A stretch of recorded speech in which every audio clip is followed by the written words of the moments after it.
Hello everyone, welcome back to the channel Study Pro. So आज हम पढ़ेंगे एक बहुत अच्छा सा चैप्टर फर्स्ट आपका फिजिकल एजुकेशन का क्लास 11th का। अभी 11th क्लास का फर्स्ट चैप्टर है, 12th क्लास का मैं ऑलरेडी अपलोड कर चुका हूँ। तो जो भी स्टूडेंट्स 12th क्लास के हैं वो इस वीडियो को देख सकते हैं, जो कि लेटेस्ट वीडियो है अपनी। अब इसी वीडियो में मैंने ये भी बताया कि कॉमर्स की क्लासेस कब से चालू होंगी। रुचिका मैम का रीजन भी बताया कि वो किस तरह से मतलब अपनी क्लासेस को अटेंड नहीं कर पा रही और कब से आपकी जो कॉमर्स की क्लासेस हैं वो रेगुलरली अपलोड हो चुकी होंगी और लगातार आपकी क्लासेस अब किस तरह से आपका शेड्यूल आगे का होगा। तो मेक श्योर आपने ये वाली वीडियो में क्लास में सेगमेंट है कि मतलब किस तरह से रुचिका ने क्विट करा है यूट्यूब, और क्विट नहीं करा एक्चुअली, किस तरह से मतलब उन्होंने पॉज लिया है और कब से आपकी क्लासेस शेड्यूल होंगी। तो बेसिकली इस वाली वीडियो में मैंने बताया हुआ, तो उसको आप जाके देख लेना। लास्ट में मैंने अलग से एक सेगमेंट डाला हुआ है वहाँ पे, ठीक है, तो उसको आप देख लेना। और इस वीडियो में हम कवर करेंगे अपना चैप्टर फर्स्ट, जिसका नाम है changing trends and career options in physical education.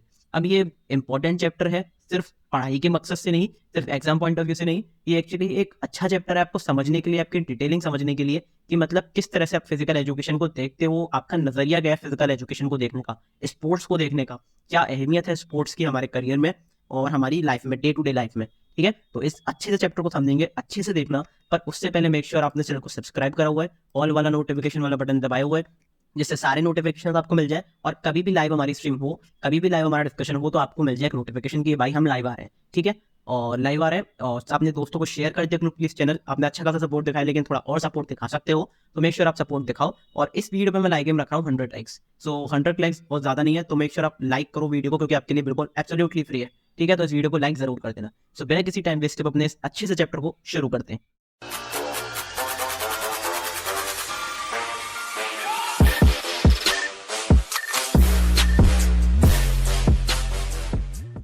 तो देखो, सबसे पहले मैं आपको इसका इंट्रोडक्शन बता देता हूँ कि एक्चुअली होता क्या है फिजिकल एजुकेशन। फिजिकल एजुकेशन से आप समझते क्या हो और क्या आप सही हो, क्या और लोगों का नजरिया है, वो मैंने इसमें डिटेल में बताया इंट्रोडक्शन पार्ट में।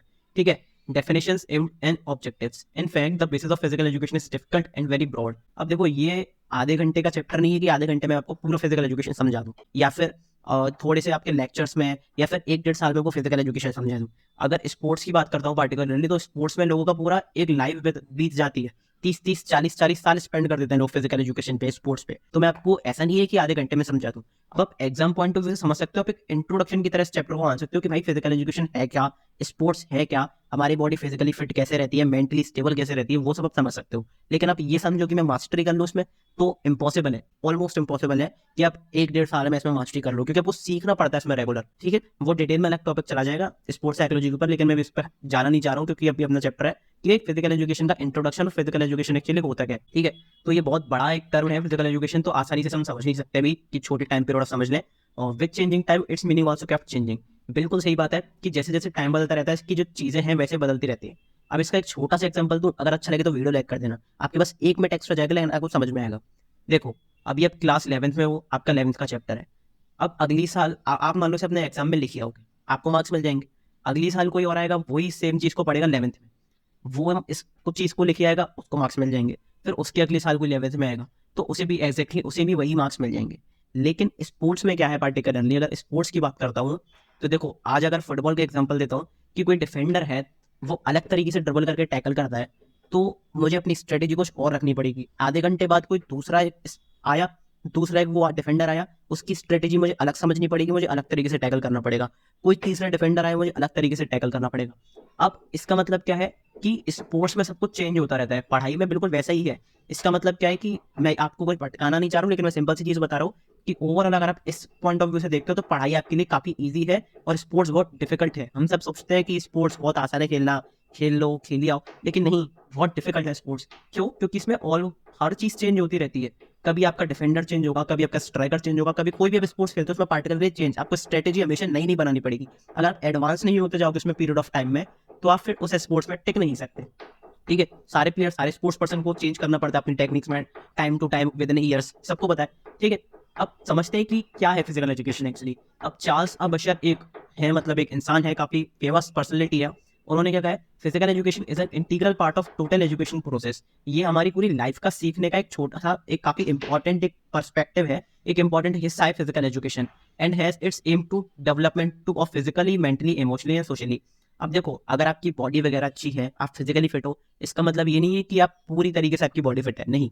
आपको उसमें फिजिकली भी फिट होना पड़ेगा, आपके हाथ पैर भी अच्छी तरीके से फिट होने चाहिए, मेंटली स्टेबिलिटी, मेंटली फिट होना पड़ेगा, इमोशनली आप इमोशंस को किस तरह कंट्रोल करते हो, सोशली आप सोशल एनवायरनमेंट में किस तरीके से फिट होते हो, वो आपको समझना, वो आपकी टोटल ओवरऑल फिजिकल एजुकेशन या फिर मैं फिटनेस कहूँ, फिजिकल फिटनेस आपकी कहलाएगी। सिर्फ फिजिकली या फिर मतलब सिर्फ बॉडी बनाने से ऐसा कोई फिजिकल फिट नहीं होता, ठीक है। आपको सब कुछ फिट रखना पड़ेगा कि आपका दिमाग भी स्थिर है, स्टेबल है, इमोशनली आप कंट्रोल कर पा रहे हो चीज़ों को, सोशली फिट हो और फिजिकली तो फिट हो ही, वो ओवरऑल फिजिकल एजुकेशन में आता है, ठीक है। Through the medium of physical activities which have been selected with in a view to realise these outcomes, जो कि अलग अलग एक्टिविटीज बनाई गई है इन सबको उपलब्ध करने के लिए, इन सबको पाने के लिए, फिजिकली, मेंटली, इमोशनली और सोशली फिट बनने के लिए। अकॉर्डिंग टू कैसिडी, एक कैसिडी भी एक इंसान है, फेमस पर्सनैलिटी है।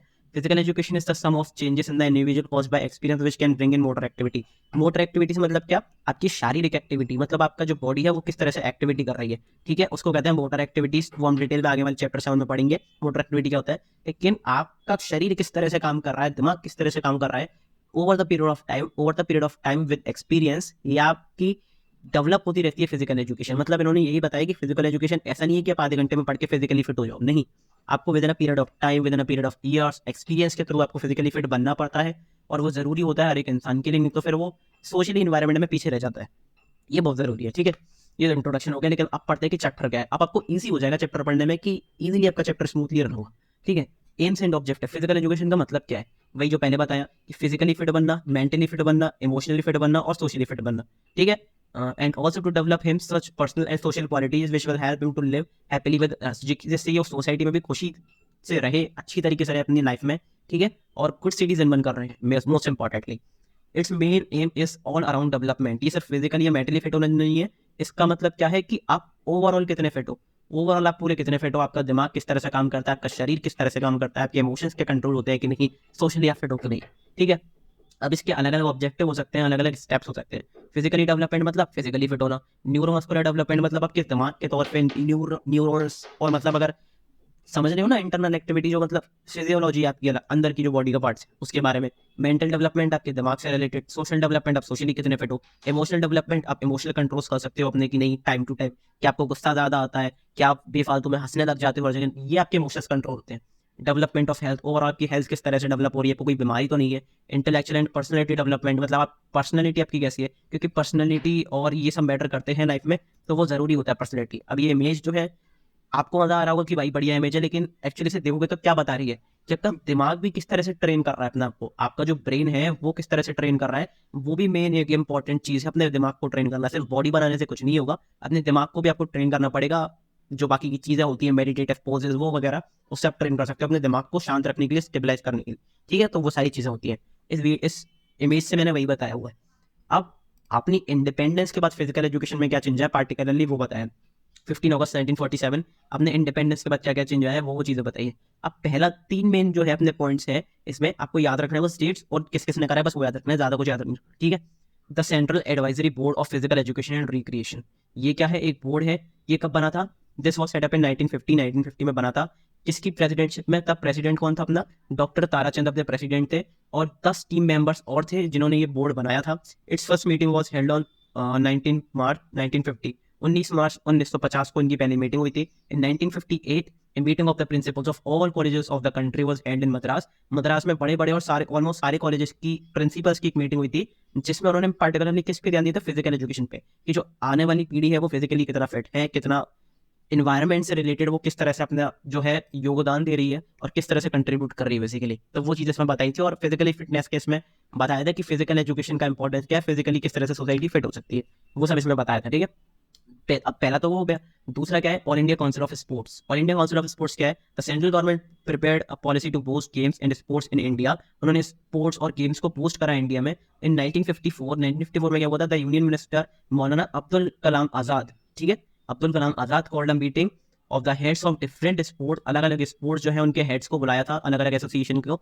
और रिटायर्ड एडमायर जनरल के एम करियप्पा जो थे वो रिटायर्ड एडमायरल जनरल थे, और उनको अपॉइंट करा गया था पहला प्रेसिडेंट। अब ये इंडिया के प्रेसिडेंट की बात नहीं चल रही है, ये स्पोर्ट्स अथॉरिटी के प्रेसिडेंट की बात चल रही है। ये all India Council of sports, ये जो बोर्ड बनाया था इसका प्रेसिडेंट इन्हें बनाया गया था, के एम करियप्पा को, जो कि पूरा स्पोर्ट्स का इंडिया में सब कुछ देखते थे, ठीक है। ये सिंपल सी बात हो गई। तीसरा अपना पॉइंट कौन सा है, नेताजी सुभाष चंद्र बोस अकेडमी वाला। क्या है, Netaji Subhash national institute of sports, ठीक है, ये बनाया गया था। 1958 में बनाया गया था। एक कमेटी थी जो बैठाई गई थी महाराजा ऑफ पटियाला में, मतलब महाराजा ऑफ पटियाला के जो महाराज थे उनके द्वारा ये कमेटी बिठाई गई थी to make an inquiry about India poor performance. उसमें मतलब बातें हुई थी कि किस तरह से इंडिया पुअर है सारे गेम्स में, सारे स्पोर्ट्स में, और बताया था कि ओलंपिक्स में किस तरह से अपन को पार्टिसिपेट करना है, ओलंपिक्स के लिए क्या तैयार करना है, ओलंपिक्स चालू करने मतलब उनकी प्रैक्टिस चालू करनी है, वो सब ऐसा कुछ चालू करना है। The government of India establish Netaji Subhash Chandra national institute of sports in March 1961। March 1961 में इंस्टीट्यूट बनाया था, जो कि इनॉग्रेट किसके द्वारा करा गया था, ये बहुत इंपॉर्टेंट क्वेश्चन है, किसके द्वारा इनॉग्रेट करा गया था, डॉक्टर श्रीमनी, ठीक है, इनके द्वारा इनॉग्रेट कराया गया था Netaji Subhash national institute of sports. ये हो गया आपका 3 पॉइंट हो गया आपके, मतलब अपने इंडिपेंडेंस के बाद क्या क्या चीजें हुई अपने स्पोर्ट्स के लिए अपने इंडिया में, ठीक है। अब देखो क्या है इंटीग्रेटेड फिजिकल एजुकेशन। इंटीग्रेटेड मतलब क्या होता है, किसी में इंटीग्रेट करा हुआ, किसी में जुड़ा हुआ, ठीक है।